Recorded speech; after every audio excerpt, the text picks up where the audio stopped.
Alors, Saint-Esprit. On va commencer cette série. Évidemment, les 2 derniers messages parlaient un peu de ce sujet-là. Donc, on va commencer, on va entamer une série sur les fondations de l'autorité spirituelle. C'est très important parce que déjà, ce qui a été fait est extraordinaire. Najiba, Caroline, Micheline, et etc. Donc, ces gens-là ont fait un beau travail. Souvent, il y a des choses qui sont incomprises parce qu'en fait, il n'y a jamais eu de fondation de mise. Une maison, pas de fondation, est-ce qu'elle est solide? Non, OK. Alors, l'autorité spirituelle, si elle n'a pas de fondation, elle n'est pas solide non plus. Vous êtes d'accord? Alors, de là, l'importance de faire cette série-là sur les fondations de l'autorité spirituelle. C'est où que ça a commencé? C'était quoi l'intention de Dieu quand il a donné l'autorité spirituelle? C'est ce qu'on va voir aujourd'hui. Alors, Saint-Esprit, on vient te demander ton aide. On a besoin de ton aide. Moi, je ne crois pas et je ne veux pas avoir la prétention de comprendre ce que le Saint-Esprit va dire ici aujourd'hui au 12-36 avec mon intelligence, mon éducation. Je mets de côté ces choses-là et j'invite le Saint-Esprit. J'invite que Dieu illumine les yeux de notre cœur. Qui est d'accord avec ça? Alors, qui est d'accord que je ne peux pas comprendre ce que le Saint-Esprit va dire aujourd'hui si lui n'est pas impliqué dans ce message? Vous êtes d'accord? Alors, est-ce qu'on peut juste dire, Saint-Esprit, viens, on a besoin de toi. Et amène-nous dans la révélation de ce sujet dans le nom de Jésus. Vous êtes d'accord? OK, vous êtes prêts? Les fondations de l'autorité spirituelle. Alors, donc, ça nous amène, évidemment, ça nous amène au début. Alors, je vais aller au début dans la Bible, Genèse, premier livre de la Bible. Ça dit, au commencement, Dieu, qu'est-ce qu'il a fait? Créa les cieux et la terre était informe, tohu, et vide. Tohu, c'est en hébreu. C'est important, on va aller voir qu'est-ce que ça veut dire. Informe et vide. Il y avait des ténèbres à la surface de l'abîme et l'Esprit de Dieu se mouvait au-dessus des eaux. Que veut dire tohu? Bien, tohu, bien de la chance de venir ici aujourd'hui. Tu sais, je pourrais, mais ce n'est pas ça ici que je veux. En fait, ce n'est pas celui-là. OK. Alors, tohu, il est ici d'abord. Informe. Tohu. Ça veut dire déformé. La terre déformée, la terre dévastée, la terre ruinée, la terre chaotique. C'est-à-dire, en d'autres mots, c'était inhabitable. OK? Alors, assez intéressant comme déjà scène que le Saint-Esprit ici vient peindre concernant le commencement. Alors, ça dit ici que la terre était comme ça, inhabitable. Alors ici, si on va plus loin, si on regarde ce que Dieu dit dans toutes les Écritures, parce qu'en fait, je ne peux pas prendre un verset et le sortir de son contexte pour lui faire dire n'importe quoi. On va aller voir ce que Dieu pense de tohu, qui veut dire quoi encore? Informe, vide, inhabitable, c'est le chaos, etc., etc. Dans Ésaïe 45, 18, ça dit « Ainsi parle Yahweh ». Ça, c'est son vrai nom. Hein? Soit dit en passant, on en donne plusieurs noms de Dieu. Son vrai nom, c'est Yahweh. Le Créateur des cieux, le seul Dieu qui a formé la terre et qui l'a faite et qui l'a affermie et qui l'a créée pour qu'elle ne fût pas déserte. Le mot déserte ici, c'est tohu. Ça veut dire quoi, tohu? Inhabitable, hein? C'est un chaos, c'est informe, c'est vide, c'est ruiné, c'est tout ce que tu veux. Alors ici, pourtant, autrement dit, ce verset, il explique que Dieu n'a jamais créé la terre informe, vide, déformée, inhabitable. Ah! C'est drôle, mais moi, dans ma Bible, ça dit que la terre était informe et vide. En fait, je trouve ça dommage parce que c'est pour ça que j'aime étudier les mots originaux. Hein? L'hébreu, le grec, ça c'est les mots originaux. Et c'est très difficile pour les traducteurs de traduire la Bible originale dans notre langue à nous autres. Alors, on va aller voir dans la langue originale qu'est-ce que ça dit. En fait, quand ça dit que la terre était, c'est Aya. Informe et vide. Et qu'est-ce que ça veut dire, Aya?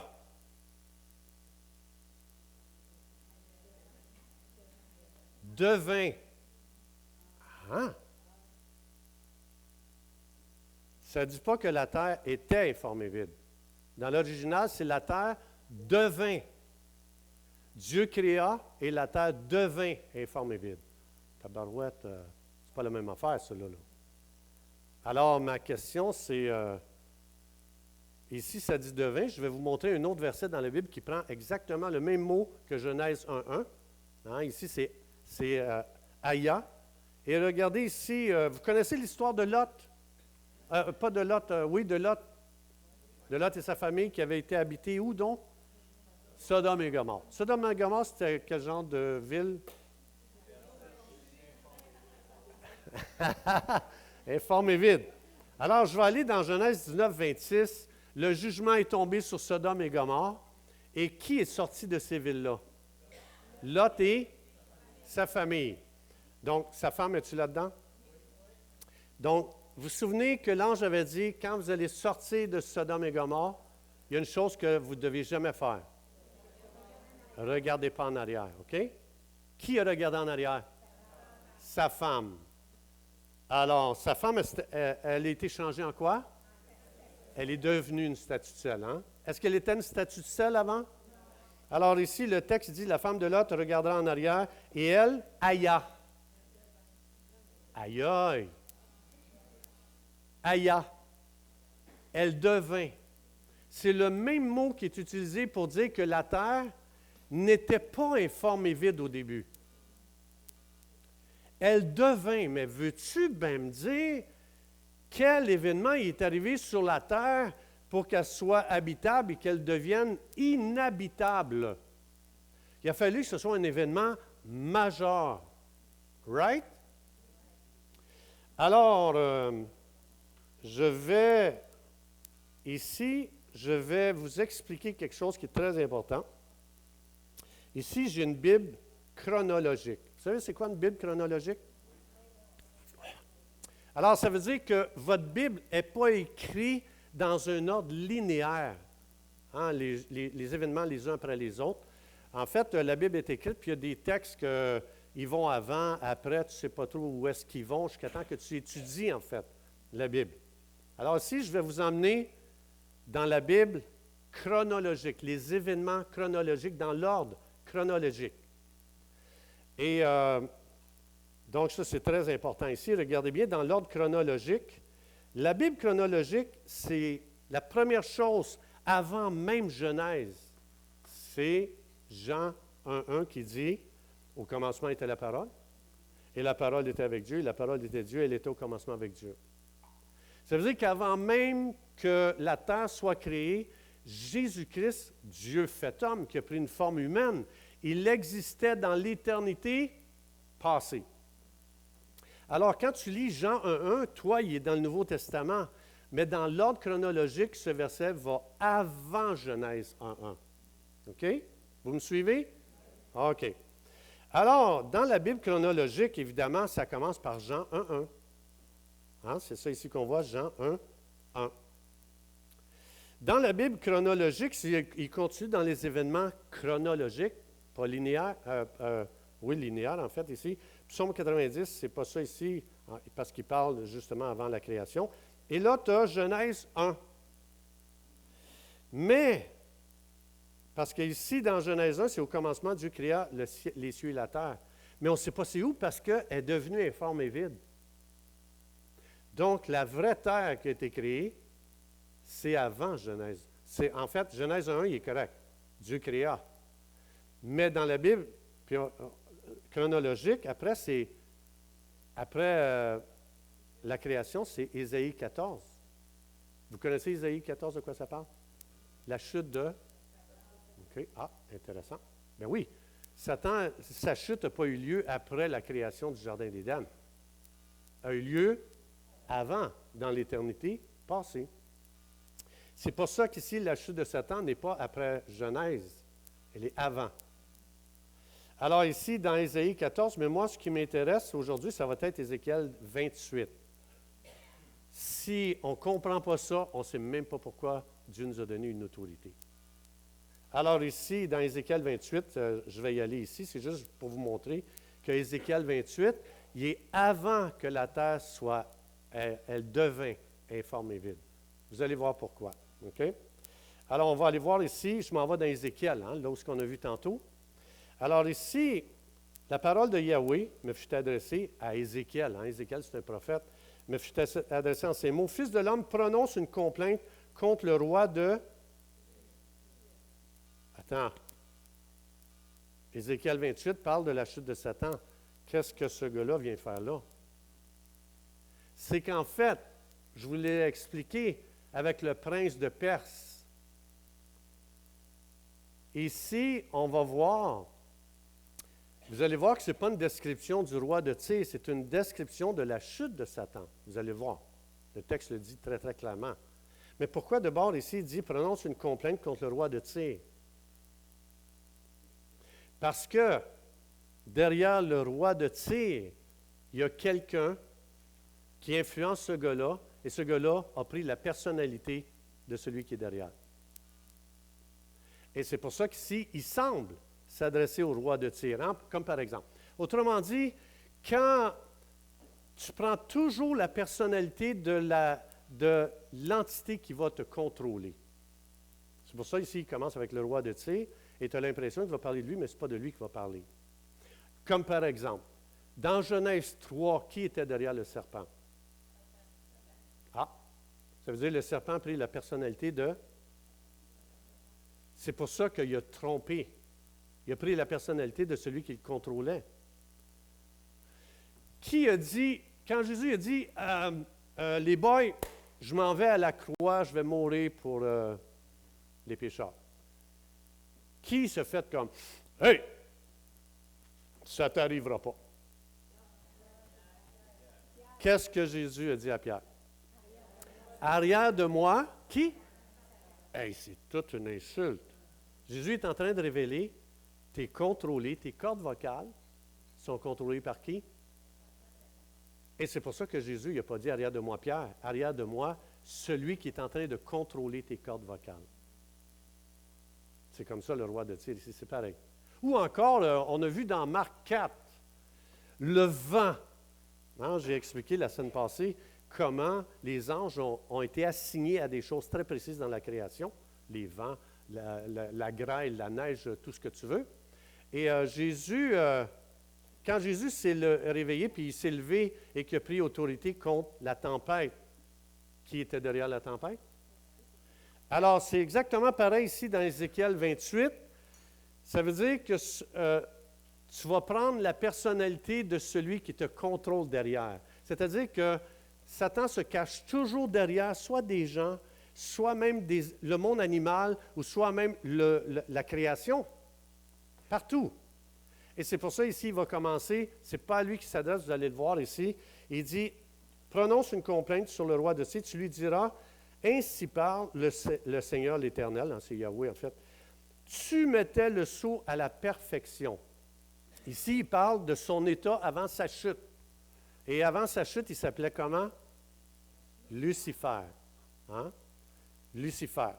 Alors, il explique ici qu'est-ce qu'il faisait avant sa chute. Il dit, tu mettais le sceau à la perfection, tu étais plein de sagesse, parfait en beauté, tu étais en Éden. Tu étais en Éden? Attends. Ça veut dire qu'il y a un Éden pré-adamique. Tu étais en Éden. Là, il ne parle pas de sa chute, il parle avant sa chute. Tu étais en Éden. Donc, ça veut dire, et regardez bien, il va le décrire. Tu étais couvert de toute espèce de pierres précieuses, de sardoine, de topaz, de diamant, de chrysolite, d'onyx, de jasme, de saphir, d'escarboucle, d'émeraude et d'or. Tes tambourins et tes flûtes étaient à ton service, préparés pour le jour où tu fus créé. Tu étais un... Là, il est en train de dire à qui il s'adresse. Parce que, en fait, Lucifer était un chérubin protecteur autour du trône de Dieu. Alors ici, tu étais un chérubin protecteur aux ailes déployées. Il ne parle pas d'un humain, là. Vous comprenez? Il parle de celui qui se cache derrière le roi de Tyr, qui a en fait, le roi de Tyr a pris la personnalité de celui qu'il contrôle. Pareil comme Pierre, pareil comme le serpent, pareil comme le vent, la tempête.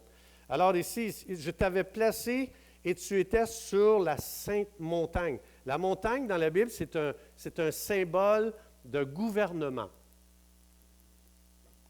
Alors, il dit, tu étais sur la sainte montagne, c'est-à-dire il était dans une position d'autorité. Parce qu'il était dans le gouvernement de Dieu et il avait autorité sur l'Éden avant le jardin d'Éden qu'on connaît. Ici, il n'y a pas d'arbre dans le jardin d'Éden, il n'y a que des pierres précieuses. Il marchait sur la richesse à craquer. Bien, chaque pierre a une signification, mais le but aujourd'hui, ce n'est pas ça. Le but, c'est juste de comprendre qu'est-ce qui s'est passé. Alors ici, Lucifer avait une autorité sur le jardin d'Éden, pas celui d'Adam. Un Éden avant le jardin d'Éden, après que Dieu a tout restructuré la création. Alors ici, tu étais sur la montagne de Dieu, hein, sur l'autorité. Tu marchais au milieu des pierres étincelantes. Il ne marchait pas au milieu des arbres, ni des animaux. Il ne marchait pas au milieu de ça. Il marchait au milieu des pierres étincelantes qu'on vient juste de nommer. Donc, il y avait un Éden pré-adamique. Tu as été intègre dans tes voies. Hein? Lucifer a été intègre depuis le jour où tu fus créé jusqu'à. Là, ici, il est en train d'expliquer la chute de Lucifer qui est passée de Lucifer à. C'est de ça ici ça parle. Alors, jusqu'à ce que l'iniquité a été trouvée chez toi. Par la grandeur de ton commerce, ça aussi c'est très important, je n'ai pas le temps de parler de ça aujourd'hui, tu as été rempli de violence, tu as péché, je te précipite de la montagne de Dieu. Ici, il est en train de dire, il s'est fait jeter dehors. Il ne fait plus partie du gouvernement de Dieu. Faire partie du gouvernement de Dieu, ça veut dire que tu as une autorité. Si notre frère Raphaël, ici, dans la police, si Raphaël se fait jeter dehors, il y a une autorité pour garder l'ordre dans la ville de Granby. Si la ville est en désordre, allez le voir, c'est de sa faute. Mais si Raphaël passe sa job demain, est-ce qu'il y a encore de l'autorité? C'est pour ça que Lucifer a perdu son autorité, parce qu'il s'est fait jeter dehors de la montagne de Dieu, dehors de son gouvernement, il a perdu son autorité. Les fondations de l'autorité, si on ne comprend pas ça, on ne comprendra pas comment utiliser notre autorité. Il avait autorité, il l'a perdue. Alors ici, et je te fais disparaître, chérubin protecteur, du milieu des pierres étincelantes, qui est en Éden. Ton cœur s'est élevé à cause de ta beauté, tu as corrompu ta sagesse par ton éclat, je te jette par terre. Je te livre en spectacle au roi par la multitude de tes iniquités, par l'injustice de ton commerce, tu as profané tes sanctuaires, je fais sortir du milieu de toi un feu qui te dévore. Et je te réduis ensemble où? Sur la terre. Celui qui a perdu son autorité dans l'Éden, avant le premier jardin d'Éden, a été jeté où? OK. OK. Ça marche. Alors, c'est pour ça que la terre est devenue informe et vide. Parce qu'il y a eu une guerre ici. Pensez-vous que Lucifer, ou Satan, là il est devenu Satan quand il a chuté. Quand il a chuté, pensez-vous que quand Dieu l'a jeté hors de son gouvernement et qu'il l'a dépouillé de son autorité, pensez-vous qu'il a dit « Merci, ça m'a fait plaisir de te servir pendant une couple de millions d'années? » Non. Dans l'Apocalypse, il reprend la même scène. Il va dire, il y a eu guerre dans le ciel. Qui a déjà vu qu'est-ce qui se passe dans un pays quand il y a une guerre? Est-ce que le pays se construit dans une guerre ou il est détruit? Ah, intéressant. Il y a eu guerre dans le ciel. Michel et ses anges combattirent contre qui? Le dragon. Ah, intéressant. Et le dragon et ses anges combattirent. Mais il ne fut pas plus fort. C'est une guerre. On assiste à une guerre ici. Alors ici, et leur place ne fut plus trouvée dans le ciel. Il fut quoi? Ah, c'est la même chose que dans Ézéchiel 28. Il a été précipité, le grand dragon, le serpent ancien, appelé le diable, Satan, celui qui séduit toute la terre. Et il fut encore précipité sur où? Où? C'est important de comprendre. Sinon, je ne comprendrais pas mon autorité. Il a été précipité à quel endroit? Ah, OK. Alors, et ses anges furent précipités avec lui. Quand le dragon vit qu'il avait été précipité où? Sur la terre. Alors, etc., etc. Alors, ici, il faut savoir que là, il y a eu une guerre. Quand Satan a été dépouillé de son autorité dans le premier Éden, il y a eu une guerre terrible. Et c'est là que la terre est devenue yada, informe, vide, inhabitable. Et Dieu, qu'est-ce qu'il a fait après? Il a restructuré la création. Hein, il a dit, Genèse 1, que la lumière soit, etc. Il a séparé les eaux, il a créé les animaux, il a créé le monde végétal, il a tout créé, Mais Dieu, à un moment donné, après avoir tout refait, et que tout était beau, tout était magnifique, merveilleux, chaque fois que Dieu faisait quelque chose, il disait, cette chose-là, c'est bon. Il disait, tout est bon, tout est bon, tout est bon, tout est bon. Alors, c'est-à-dire qu'il l'a refait habitable. Une fois qu'elle a été habitable, il a dit, il dit ceci. Il va dire ça ici, regardez bien. Il va dire, puis Dieu dit, après avoir fait tout ça, la création, il dit, faisons l'homme à notre image.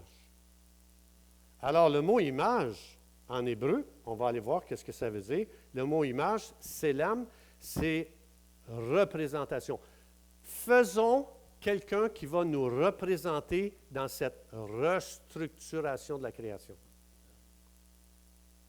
On a besoin d'un représentant, OK? Il va faire quoi, ce représentant-là, qui est Adam et Ève? Ils vont faire quoi? On va aller voir ici. Dieu dit, faisons-le à notre ressemblance. Et qu'est-ce qu'il va faire? Son représentant qu'il vient de faire dans cette nouvelle création. Il a le mandat de dominer. Alors, qu'est-ce que ça veut dire, dominer? Rada, on va aller voir qu'est-ce que ça veut dire. Domine, rada, c'est un verbe signifiant régner, dominer, réduire à la soumission, prendre le contrôle. Ça veut dire, ce mot hébreu évoque l'exercice d'une domination. Il est associé à l'exercice de... Ah, ben, tableau! Attends, si je me souviens, dans Ézéchiel 28, Lucifer était en Éden, il a été kické dehors, il a perdu son autorité. Dieu refait un jardin d'Éden, et ce n'est plus Lucifer qui est mis là. C'est un représentant qu'on appelle Adam et Ève. Eux autres sont des représentants de Dieu et son gouvernement. Donc, Dieu dit, on doit lui donner une autorité. Mais, à ce que je me souvienne, quand je lis Genèse 1, quand Dieu il a refait toute la création, il n'y avait pas de mal là-dedans. Dites-moi pourquoi on donne une autorité à un policier? Pour maintenir l'ordre. Ce sont des agents de l'ordre. Hein, on les appelle les agents de l'ordre. Ici, Dieu, il nomme Adam et Ève, vous êtes les agents de l'ordre de ce que je viens juste de restructurer. Dites-moi, pour donner une autorité, il faut qu'il y ait possibilité de menace ou de désordre. Right? On a lu que dans Ézéchiel que Satan il a été précipité où donc? Ah, bien c'est normal. Si quelqu'un qui est rebelle à Dieu et qui a fait une guerre, ça l'a amené la destruction, le désordre dans la création que Dieu avait déjà faite. C'est normal qu'on nomme des policiers, qu'on les appelle les agents de l'ordre, ils doivent garder l'ordre dans la ville. C'est exactement ce que Dieu a fait avec Adam et Ève. Il dit, je vous donne mon autorité et je veux que vous vous assuriez que plus jamais cette création vive un chaos encore une seconde fois. Ça, c'est les fondations de l'autorité spirituelle. Ça vient de là. C'est pour ça que Dieu a donné une autorité à Adam et Ève. Parce que la preuve dans Genèse 3, après que tout a été créé et après que Adam et Ève ont été mandatés par Dieu de veiller à garder l'ordre sur la planète Terre qui venait juste de tout restructurer, que tout était beau, elle était habitable à nouveau, tout a été refait à nouveau, tout a été... C'est un chef-d'œuvre. Et Dieu dit, je vous rends responsable de garder le chef-d'œuvre que je viens juste de mettre en place. Et si jamais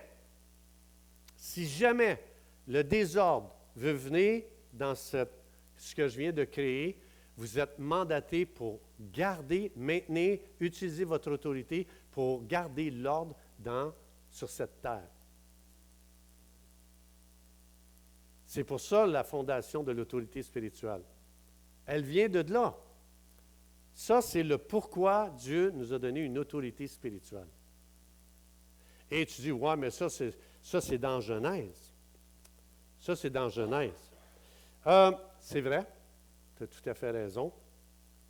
Et je te laisse ma place. Viens enseigner, je vous dis, tu as raison. Blague, plate. Alors, il dit, Dieu créa l'homme à son image, etc. Et Adam encore dominé. Dieu n'a jamais changé d'idée.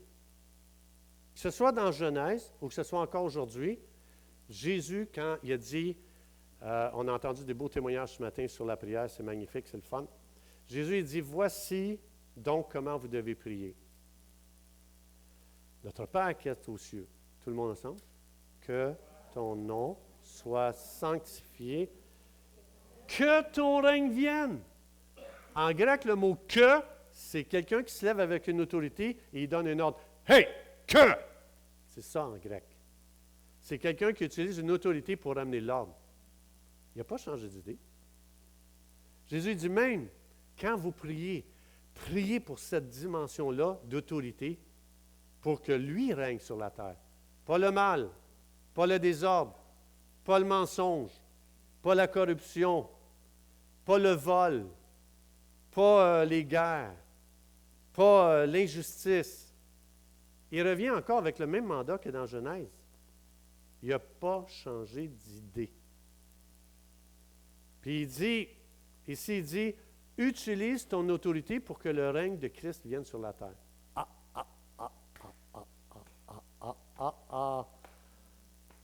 Et il va dire ici que, encore, dans le grec, c'est un ordre, c'est un impératif.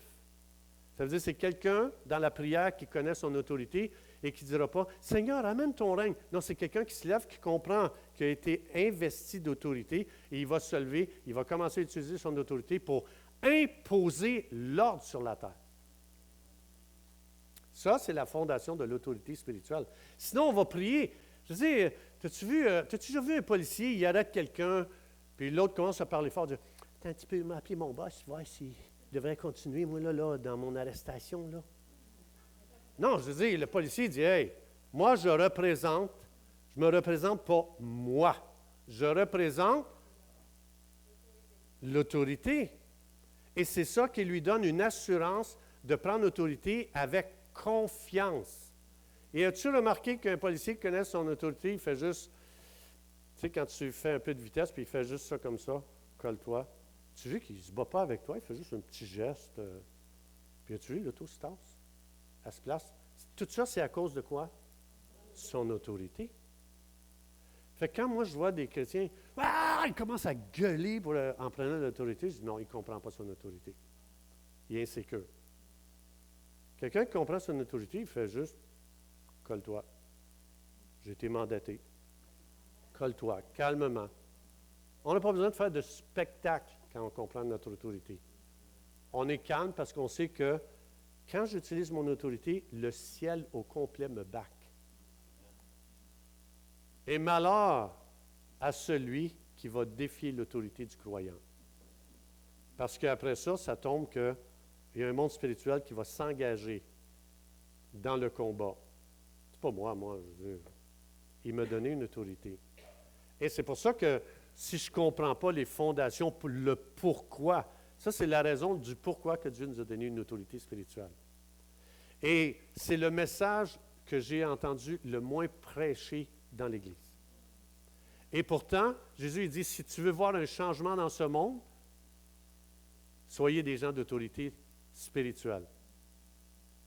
Puis nous, on n'arrête pas de dire, « Ouais, mais si Dieu existe, comment ça se fait qu'il y a des guerres? » Dieu est en train de dire, « S'il y a des guerres, c'est de ta faute à toi qui n'utilise pas son autorité. » C'est comme si le policier dit, « Hey, il va voir son boss, c'est moi, je suis tanné, c'est du désordre dans la ville de Granby, Colin.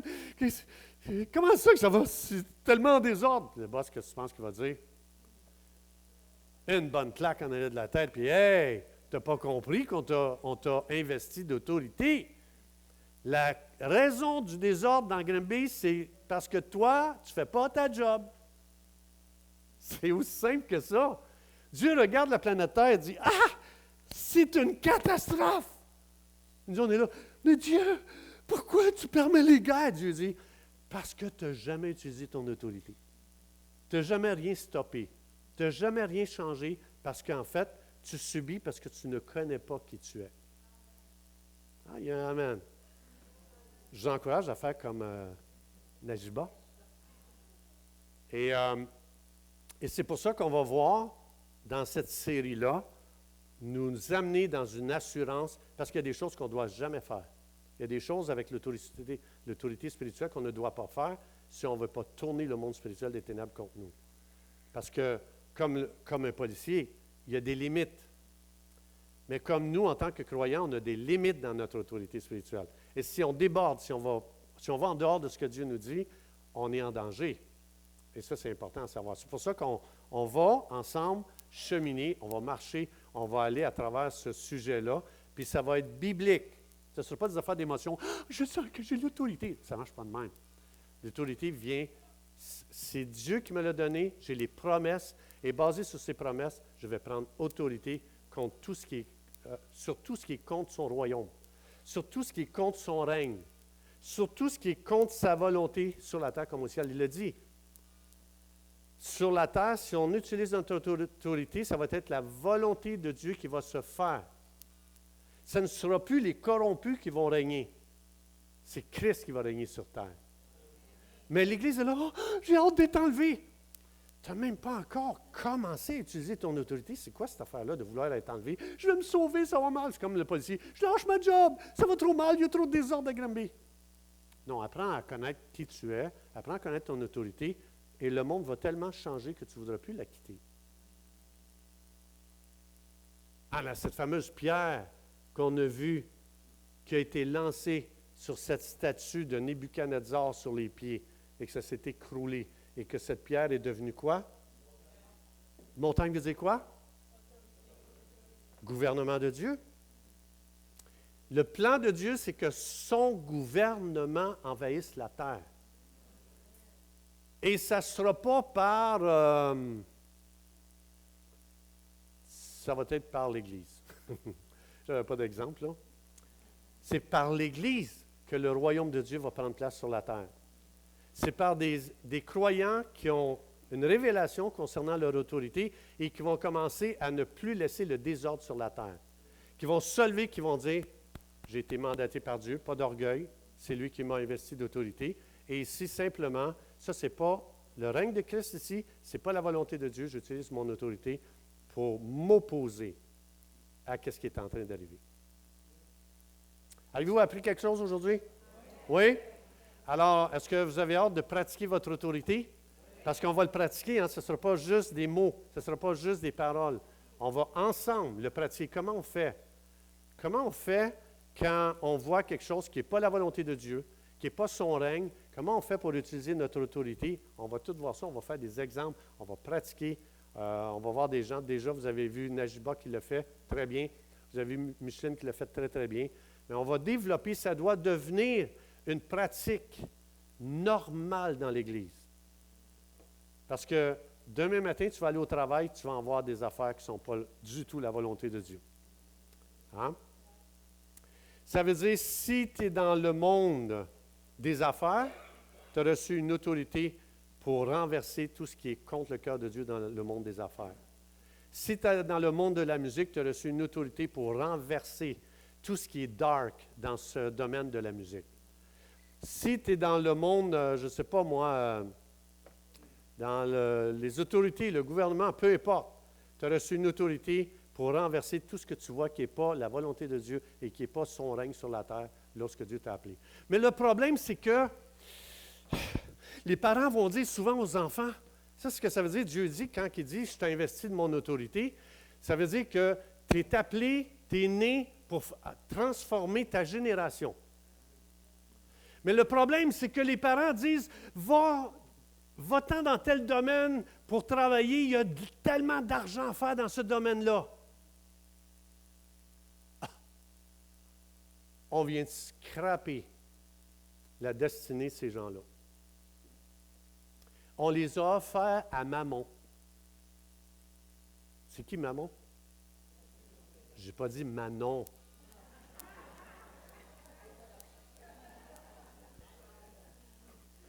Mammon, qui est le démon de l'amour de l'argent. Ce n'est pas de l'argent, de l'amour de l'argent. Hein? L'argent, ce n'est pas mauvais. C'est de l'aimer au point d'y consacrer ma vie. Il est là le problème. Le piège il est là. Ce n'est pas l'argent le problème. C'est comment mon cœur y est attaché. C'est ça le problème. Alors, ce qu'on veut dire, Dieu est en train de dire, Dieu commence, il dit, je vais t'investir de mon autorité, tu vas avoir un appel extraordinaire. Tu ne seras pas juste né pour respirer l'air comme ça, puis vouloir faire de l'argent, puis devenir une vedette, devenir populaire. Non, non, je vais te mandater pour un appel très élevé, très glorieux. Tu es une personne de transformation de ta génération. Jamais Dieu dit, fais ça parce qu'il y a de l'argent à faire. Jamais! Il a dit, je te donne une autorité, garde l'ordre sur la terre. Ça vaut la peine. Parce que garder l'ordre sur la terre, on impacte des milliers, des millions et des milliards de vies. C'est dommage que des croyants n'ont pas une philosophie de dire, Dieu m'a mis à cet endroit-là au travail, pas pour avoir un titre et dire, hey, tu sais-tu, moi, pour qui je travaille, je suis quelqu'un. Faites des longues études, moi. Tu as juste été programmé plus qu'un autre, c'est tout.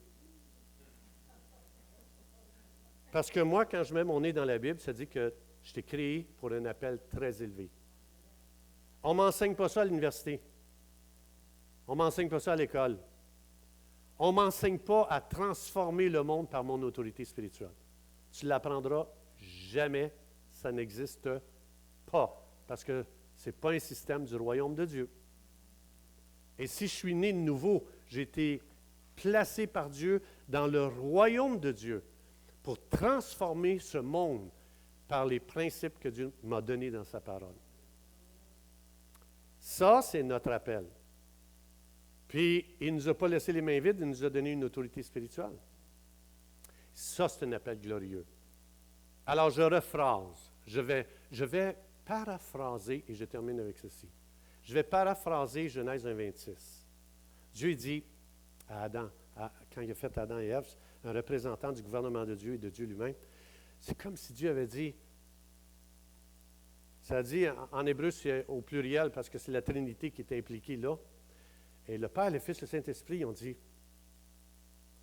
donnons-leur notre autorité pour qu'à travers leur autorité, ils vont être capables de garder la planète Terre en ordre le restant du temps de l'humanité sur la Terre. Ça a-t-il été fait? On va voir ça après. On va voir ça la semaine prochaine, dimanche prochain, la suite. Oui, bien là, il faut garder pour la semaine prochaine. Alors, Saint-Esprit, on veut te remercier. Merci pour la parole de Dieu qui nous donne des yeux pour voir ce que l'œil naturel ne peut pas voir. Merci de nous avoir donné des yeux spirituels pour voir. Merci de nous avoir donné la parole de Dieu pour voir de l'autre côté du voile, pour qu'on puisse savoir, premièrement, qui nous sommes.